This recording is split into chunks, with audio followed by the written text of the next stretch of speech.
कि दोनों देश एक साथ आजाद हुए?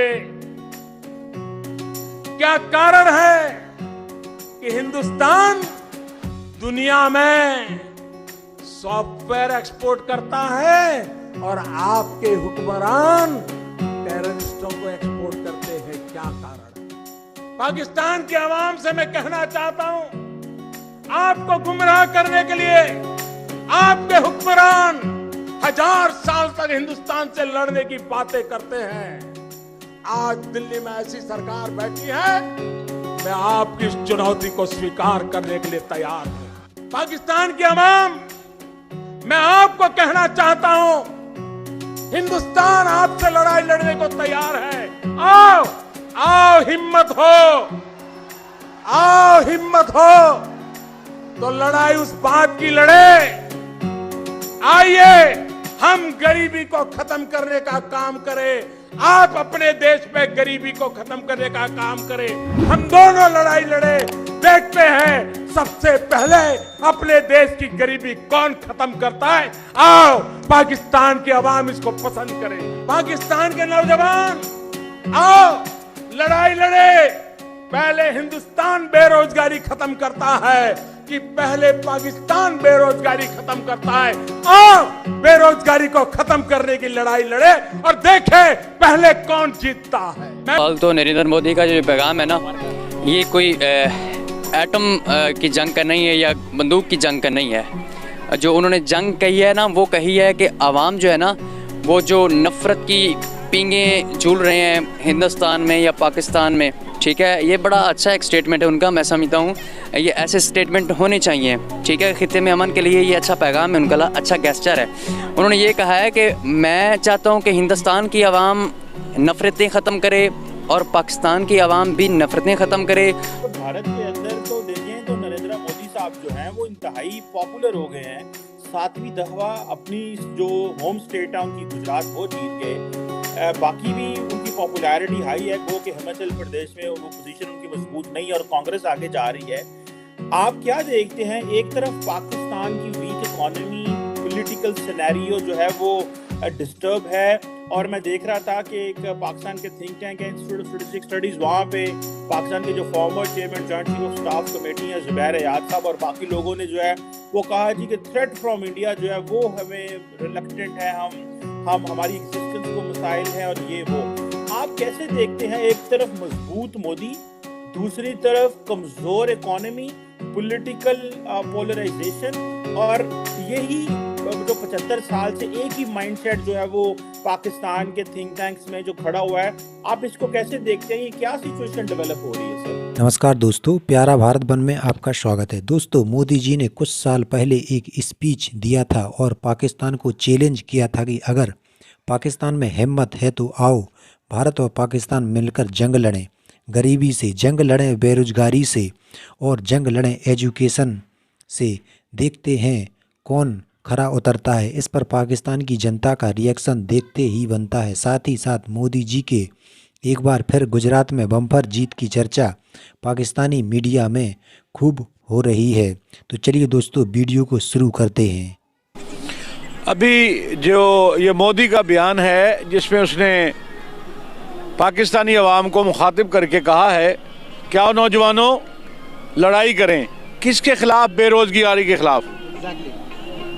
कारोबार जो कि नहीं है उसको लाने के लिए जंग करें। अगर इस बंदे का ये विजन दिल से है तो हम इसके साथ देते हैं। अगर इसका विजन और इसकी ये जो बयान इसने दिया है, अगर ये सच्चाई पे मबनी है और खुलूस नीयत के साथ है तो पाकिस्तानी अवाम उसके साथ खड़ी है।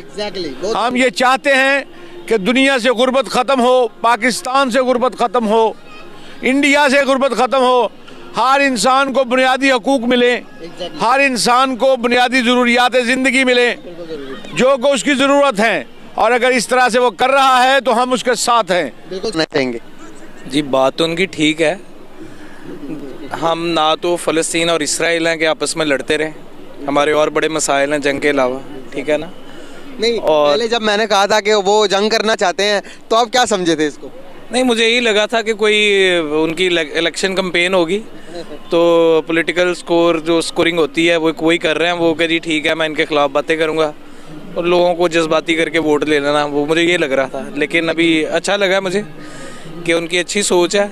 जो यंग जनरेशन है वो मिल जाए, वो खिते में ऐसे काम करे, मिल के हम काम करें।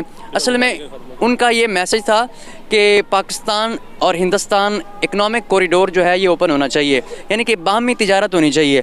अगर बाहमी तिजारत होती है तो सपोज़ आप जो चीज़ें एक्सपोर्ट कर रहे हैं लंदन से, अमेरिका से या यूके से, ठीक है, तो आप ये आपके चंद कदम पे आपका इंडिया है, ठीक है, तो वाई नॉट यू आप उनके साथ क्यों नहीं डेलीगेशन करते, आप मुज़ाकरात क्यों नहीं करते उनके साथ? क्या कह रहे हैं?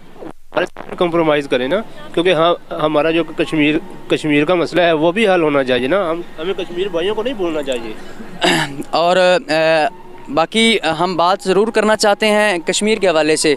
नरेंद्र मोदी जी को चाहिए कि हमें उनकी बात बड़ी अच्छी लगी है। उसने कहा है कि पाकिस्तान के नौजवानों को मैं ये पैगाम देता हूँ कि वो अपनी नफ़रत ख़त्म करें, हिंदुस्तान के नौजवान अपनी नफ़रत ख़त्म करें।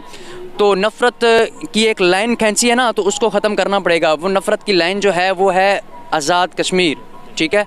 कश्मीर को आप बाहमी अफ़ीम व तफ़हीम के साथ सियासी पोलिटिकली फ़ोरम पे हल करें। अक़वाम मुत्तहिदा के कानून के मुताबिक जो उन्होंने कहा है वैसे आप डिवीज़न कर दें। हम अपना हिस्सा तस्लीम करें, आप अपना हिस्सा तस्लीम करें। आप हमारी तरफ तिजारत बढ़ाएं, हम आपकी तरफ तिजारत बढ़ाते हैं। हम खिते में ऐसा एक इनकलाब लाएं जो हम कहते हैं ना कि हम यूके जा रहे हैं, कनाडा जा रहे हैं, अमेरिका जा रहे हैं, ठीक है, या इवन किसी और कंट्री जा रहे हैं, हमारे यहाँ लोग आ सकते हैं। मैं ये आपको दावा करता हूँ पाकिस्तान और हिंदुस्तान की ज़मीन ऐसी है जो इंतहाई कीमती असासा है दोनों ममालिक के माबैन, क्योंकि ये ज़रई एरिया है सारा, सब कॉन्टिनेंट में सबसे बड़ा मुल्क है आपकी तिजारत में। चावल वहाँ ज़बरदस्त होता है हिंदुस्तान में, कपास शानदार होता है, गन्ना शानदार होता है, ठीक है, आलू टमाटो सब चीज़ें अच्छी ज़बरदस्त होती हैं और पाकिस्तान में भी होती हैं। वजह क्या है? हम तिजारत बाहमी तौर पे नहीं करते। हम दोनों एक दूसरे के साथ जो रवैया रखते हैं वो हमारे लिए दोनों के लिए नुकसानदेह है। जैसा कि हमारे prime minister of Pakistan, ex prime minister of Pakistan Imran Khan साहब ने कहा था अक़वाम मुत्तहिदा में कि पाकिस्तान और हिंदुस्तान ये दोनों एक न्यूक्लियर फोर्स हैं, दोनों न्यूक्लियर पावर कंट्रीज़ हैं, ठीक है, तो it is not possible to fight each other, ठीक है। फिर खान साहब ने ये भी फरमाया था कि if India would want to fight we will fight till the end, ठीक है। तो हम फाइट हरगिज़ नहीं चाहते। आपको पता है चाहते हैं, हम पीस चाहते हैं, हम पीसफुल लोग हैं। एक मिनट, वो जो कचरा आपने उठाया था वो उठा के डस्टबिन में फेंको। बहुत शुक्रिया, पाकिस्तान हमारा साफ रखना हमने से। देखें जंगें जो है ना वो आसान नहीं होती किसी भी कौम के लिए। हिरोशिमा नागासाकी पे जो एक बम फेंका था किसी दौर में जापान ने, ठीक है, तो आज तक उसके जो कॉन्सिक्वेंसेस हैं, जो असरात हैं, वो कायम है, ठीक है। तो इस तरह के मैंने आपको ये मैसेज दिखाया इस तरह का वीडियो में, आपने कभी इस तरह का पॉजिटिव मैसेज अपनी मीडिया में देखा था? मेन स्ट्रीम मीडिया की बात कर रहा हूँ मैं, इस तरह का पॉजिटिव मैसेज देखा था आपने कभी? नहीं, हमेशा बात को ना तोड़ के बयान किया जाता है। जैसे वो कहता है कि मैंने जंग करनी है, आगे पूरी बात नहीं सुनी गई। पहले मैंने भी यही कॉन्सेप्ट में अपने तखय्युल किया कि मोदी जी ये कह रहे हैं कि मैंने जंग करनी है, बंदूक की जंग करनी है या कोई पावर लगाना है, ठीक है, लेकिन उन्होंने जो बात की ना, पूरी बात सुनने के बाद बात समझ आई कि वो कहना क्या चाह रहे हैं। चीमा साहब, मैं क्योंकि बहसीत स्टूडेंट ऑफ पॉलिटिकल साइंस में काफी अरसे से शुरू से ये कहता था कि जमहूरियत जो है, असल जमहूरियत जो है वो एक फिक्शन बन के रह चुकी है। अगर कहा जाए तो मैं इसको डिफाइन करता था, it's a rich mains club, कि सिर्फ अमीर लोगों का शुगल है जमहूरियत इस वक्त। अब गुजरात में मोदी साहब का जीतना कोई नई खबर नहीं थी, बल्कि पूरे इंडिया के अंदर मोदी साहब का जीतना मेरे लिए कोई न्यूज नहीं होगी। अब उसके मैं कहना ये चाहूंगा कि गुजरात के हवाले से दो लोग हैं, अडानी और अंबानी। मेरे ख्याल में 70% Indian business is owned by these two people, both of them from Gujarat. दूसरा, गुजरात के अंदर जिस तरीके से इस दफा फिर उन्होंने एक जिस तरह नारा लगाया है कि देखो हमने मुसलमानों को कितना मारा था कि दोबारा हिल नहीं सकते। ये भी एक दूसरा ट्रेंड था गुजरात में। फिर दोबारा मजहब को यूज किया गया, मजहब कार्ड को यूज किया उन्होंने, और उसका रिजल्ट निकल आया कि वो जीत गया इलेक्शन। देखिए ये उनका और दूसरा देखिए, ये तो मैंने बिजनेस पॉइंट ऑफ व्यू से बता रहा हूं कि मोदी साहब ने ज्यादातर अपने अफसरान अपने आसपास जो हल्का है वो गुजरात से रखा है, क्योंकि he is from Gujarat. May be वो उन पे ज्यादा एतमाद करते हैं, ट्रस्ट करते हैं। ब्यूरोक्रेसी में उन्होंने जितना गुजराती लोगों को प्रमोट किया है, बिजनेस एंटरप्रेन्योरशिप में जितना उन्होंने गुजराती लोगों को प्रमोट किया, इसकी मिसाल माजी में नहीं मिलती। Number one. एनडीटीवी को जिस तरीके से अगले दिन खामोश कराया गया है, जिस तरीके से, ये इससे भी पता चलता है कि it is controlled democracy, is an example of controlled democracy.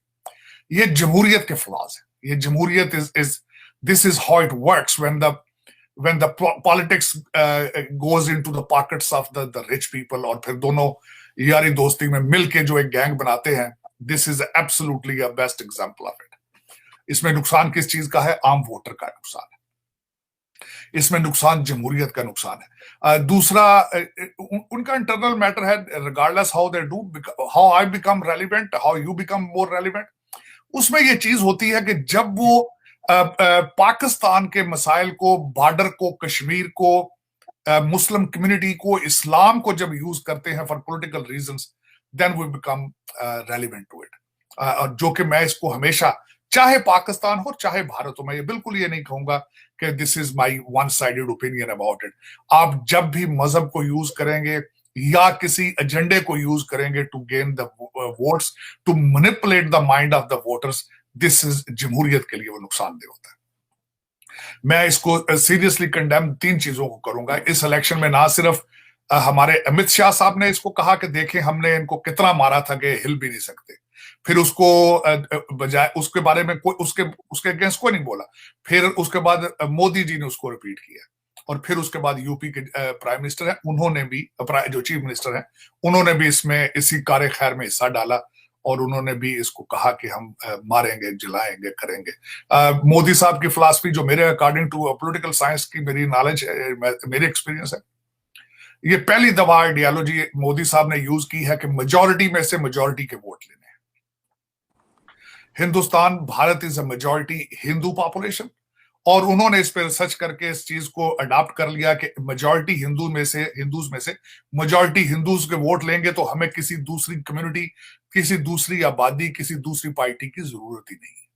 और उसमें वो कामयाब है। मेजॉरिटी में से मेजॉरिटी के वोट लेने हैं, उन्हें किसी पार्टी की जरूरत नहीं है। और the way he has controlled everything, I think he is मेरे ख्याल में तो उनके स्टैचूज लगेंगे अब।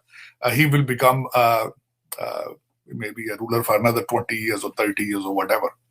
तो ये उसमें this is what is the Gujarat, सिर्फ गुजरात की स्टोरी नहीं है, ये पूरे हिंदुस्तान की, पूरे भारत की स्टोरी है।